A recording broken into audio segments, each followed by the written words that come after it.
So just for a little bit of background for people that don't know, is that my forays into wellness, as you mentioned, were probably on the more unhealthy side as a little girl because I was born in 1982. And so by the time I was a preteen, it was very much the supermodel era diet culture.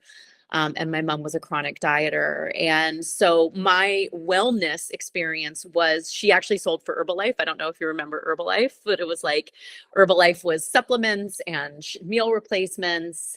And it was all these very like quick fix processes to lose weight, right? It was never like actually sitting down and looking at, well, how am I eating and am I happy and what's going on in my life right now? It was never looking at the bigger picture. It was always like, let's do the cabbage diet and, see how much weight we can drop. And I was only 9 at the time when she actually let me take diet pills. That shifted my entire relationship with wellness in general. But what came out of that as a result of that was that when I did start getting into wellness on my own, I really wanted to seek what the bigger solution was going to be because all of these things are just band-aids, right? It's not really about losing the numbers on the scale. It's not really about fitting into those genes or, whatever those external measures may be.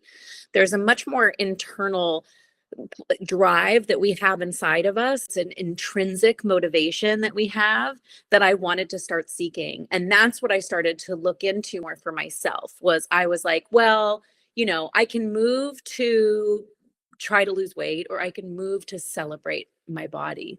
I can move to try and, look differently in the mirror, or I can move to just explore what I can do.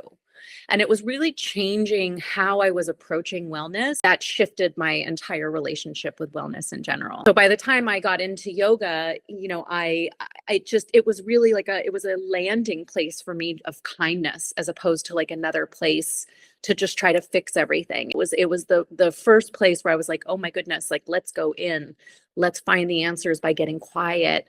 Let's not worry about what it looks like. There's no mirrors in many yoga studios. It was such a different focus. And then as a result, you end up getting healthier. But it was that shift from everything being how it looks on the outside to what it feels like and what's happening internally.